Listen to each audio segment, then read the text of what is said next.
how you doing?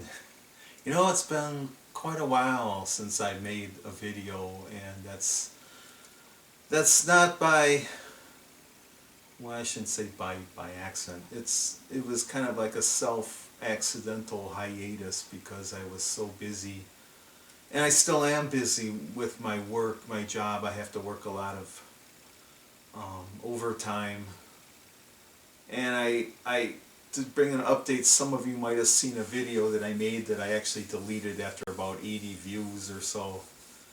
Or I was kind of complaining about my situation and my job. I thought, well, someone put a comment saying you shouldn't put something like that up in case some potential employer sees it. So I took that one down. But this is going to be thrift store vinyl finds 34, and this theme is like collecting or hoarding. And one thing I have done, not only, well, with my record collection, I've talked about this in other videos, it's kind of reached critical mass, and I'm going to have to do another purge pretty soon. But a few years ago I did a purge too, but then I acquired some more records, more desirable records.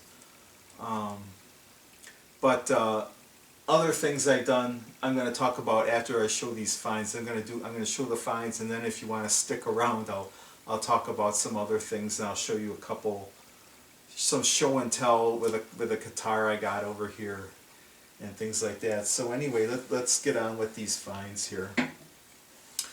As you probably know, I mentioned this too in another not too long ago, that the finds at thrift stores in my area have kind of like thinned out quite a bit, and that's probably because maybe of the re-interest in vinyl among some people, or they think that some people, instead of just donating records to Goodwill for free, think that they're gonna get some big money if they take it to some record, old vinyl record store or whatever, that they're gonna get a lot of money. Well, they usually don't. And for instance, I've gone to like couple independent record stores, and a lot of the stuff they have in like the $1, $2, $3 bins are like pretty much the same thing that the Goodwills used to have for like $1 or less. So, but I'm not really that concerned anymore. It's because I have so many records now anyway. But the ones that I have accumulated in the last few months, it hasn't been that many, but I've actually still will occasionally find some stuff that I think is pretty good. So here we go with the first one.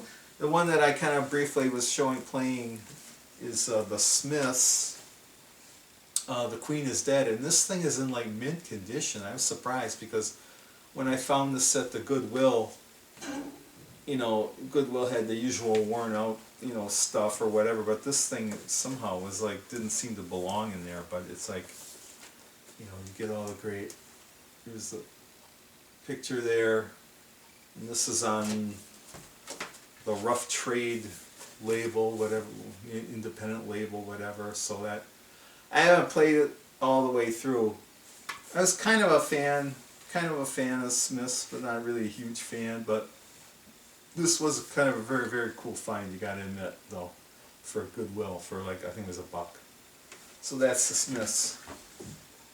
This is a record that I bought new way back in, I think, the mid 80s or late 80s, and I wasn't really a big Rush fan. I mean, Rush was all over the FM radio, and they still get regularly played,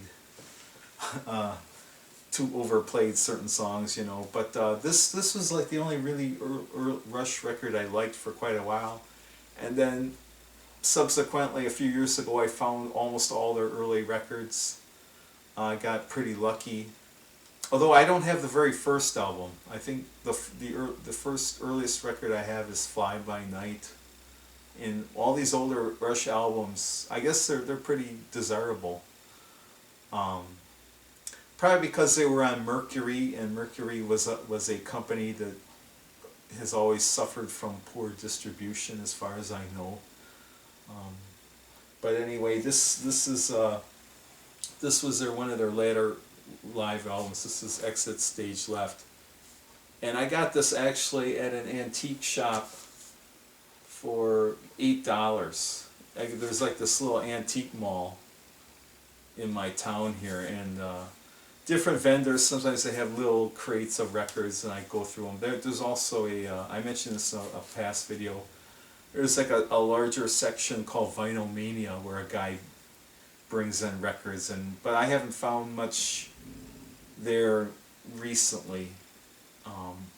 Maybe every couple weeks or so I'll stop in there, because it's right in my town here, and look through that. But anyway, I always like this record. I mean, the fidelity for a live record, the fidelity was not the greatest, I guess, but I don't know, I still like it. It sounds better, I think, than their live stuff. Their live stuff sounds so canned, I think, and tinny, you know, but this, for some reason, the live audio seems to sound better to me. I don't know. I could be wrong. But anyway, that's Rush. This is kind of an unusual record, and this guy was like, he had a big hit in 1967. It was that instrumental hit Classical Gas, and this is Mason Williams. And this is kind of a, I don't know, kind of a strange record. I mean, yeah, Classical Gas was like a big hit or whatever, instrumental hit. Then he does other things that are kind of like, I don't know, they're kind of like folky stuff or folk rock stuff, and I don't know. To me, it's kind of uneven album, but I'm glad I found it though. I think it has some collector value there. That's Mason Williams there. This next record, this is actually, I already had this record. It's not too hard to come by. It's probably extra copy of the first Pretenders album here. Always like the Pretenders, so it's nice to have maybe an extra backup there for my collection. This is a movie. I mean, I've seen this. I first saw this movie way back when I was a kid in junior high. They used to show movies projected, probably 16 millimeter back then, prints of movies, Hollywood movies. But I always kind of liked this movie. It's kind of like school, whatever. It's the soundtrack to the movie To Sir With Love. I mean, it's got some like filler kind of music. It's got, although one of my favorite tracks here is what is it called?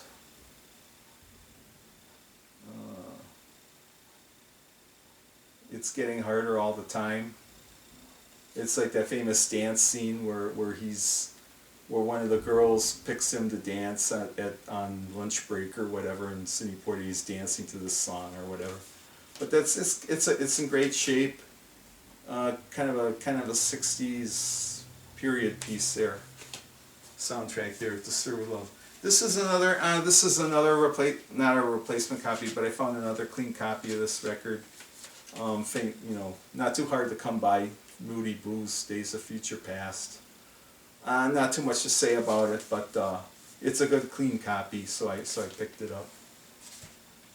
This I haven't played through yet, but I'm always looking for like in anything by Dwayne Eddy here, and this is twangy guitar, silky strings. Haven't played.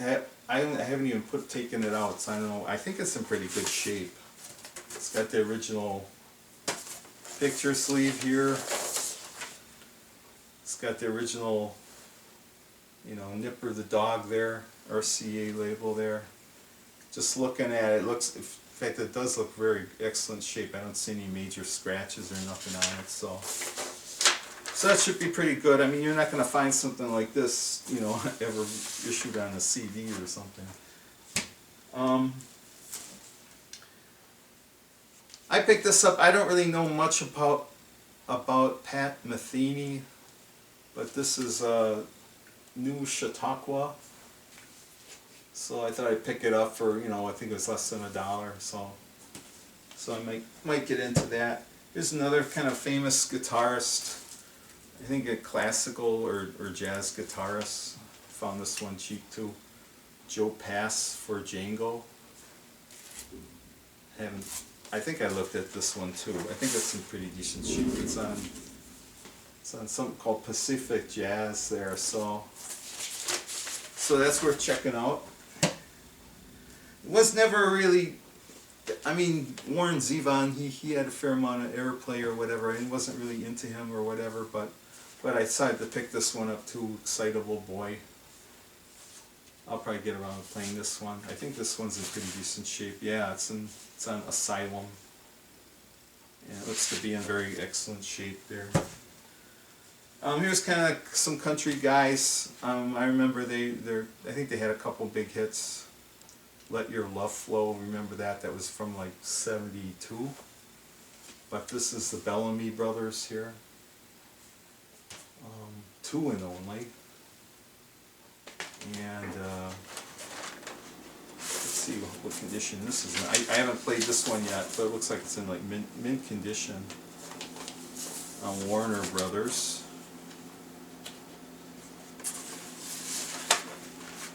And last but probably not least, this was kind of a famous record, instrumental record, English guy. This was Tubular Bells, Mike Oldfield. I think I've only come across this maybe one other time ever in all my thrift store shopping. Let's see what shape this one's in. In fact, this looks like it's in like mint condition. An Epic there, that's a latter period label there. So, those are the finds. Now we get the sucker in here. I hate that. I hate that when you can't put a record back as well. I just have to do it later. But anyway, I'm gonna. If you don't want to see what I'm gonna show you, like a guitar and this amplifier or whatever. These are some thrift store finds that I reconditioned, things like that, and some what other things I've gone to. I just want to show you, some updates. This is my living room, and I have like more stereo equipment than I need, but I wanted to look for something that had a better like tuner for AM and FM stations. So I found this Denon. It's not that powerful. It's maybe, I don't know, maybe 15 watts a channel or whatever. But it's a stereo. It has a phono. Obviously, it has a phono preamp in it. But it has a really good tuner, and I have it, like for instance, I have it hooked up to a really good antenna in another room. I have like a coax, for instance, like I have a coax line that goes, see there? There's the input, and this is an amplified antenna. Maybe I'll show the antenna later, I don't know. But I don't know if you can. It's good. I can pick up some really good stations that that don't play just the same old crap, if you know what I mean, the same old mainstream crap. This is a 91 point. Actually, it should be 91.7. But this is a college station in a town called Whitewater, University of Wisconsin Whitewater. And I like to listen to this because they play a lot of the latest stuff, although I don't know what, they never tell you what it is, unfortunately. But it's also a good AM receiver. There's Rush Limbaugh there. But if you want to hear AM really good on a home receiver, you need a decent, much better antenna. And for instance, I got this. This is a tuned kind of loop, AM loop, and you can fine tune it to the frequency here. But I get really good, pretty good audio for an AM station there. So that's that amplifier. And this was like $20 at a thrift store, Vincent de Paul store. So I have my other amps. In fact, I still have that Sansui, and I'm still working on it. That's that one that I made the video called Stereo Stupidity, if you remember that. I have it's partially working, but I ordered some lamps to illuminate the dial and the meters or whatever, but I haven't installed those yet. Another thing I worked on, and I had videos of reconditioning this guitar. but I lost them when my old computer crapped out. But I wanted to kind of show this. This was, I actually originally found this. It's a Madria guitar. It's not really some collectible guitar. It's, when it was new, it only sold for like $180, maybe back in the late 1980s.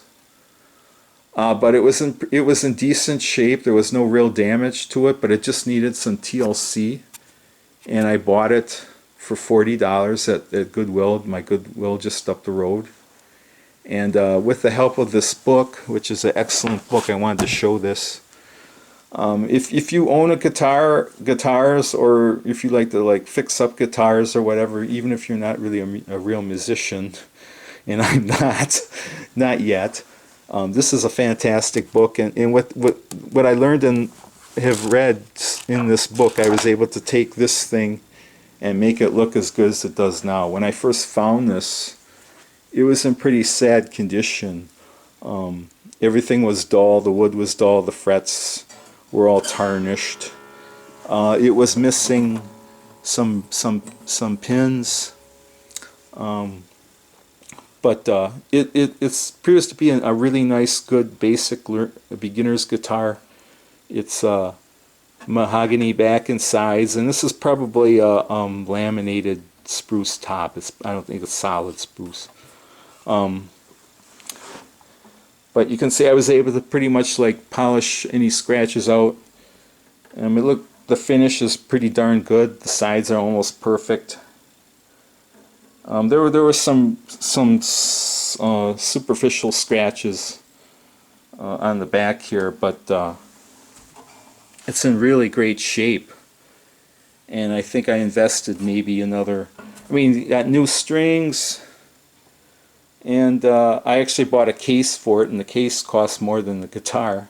Like I said, the guitar was originally $40, so be able to polish up all the pegs and the bright work, stuff like that. So I don't have it tuned up, but I had it tuned up when I first reconditioned it, and the thing stays in tune. It doesn't go out of tune. And the neck is like super straight. That's the one thing that I checked before I bought the thing, to make sure that the neck was not, possibly warped or anything. So, but I wanted to show that because I had a video on working on this thing, and I lost it. But at least now you can see that, yeah, sometimes you can find like a decent guitar, maybe not a vintage valuable guitar or whatever, but if you find something decent, this is the same as something would cost you, $200 or $300 at a brand new one at a music store. If you're on a budget or whatever, it's not that difficult to, recondition something. So with that, I'll say goodbye for now, and thank you for watching. Bye.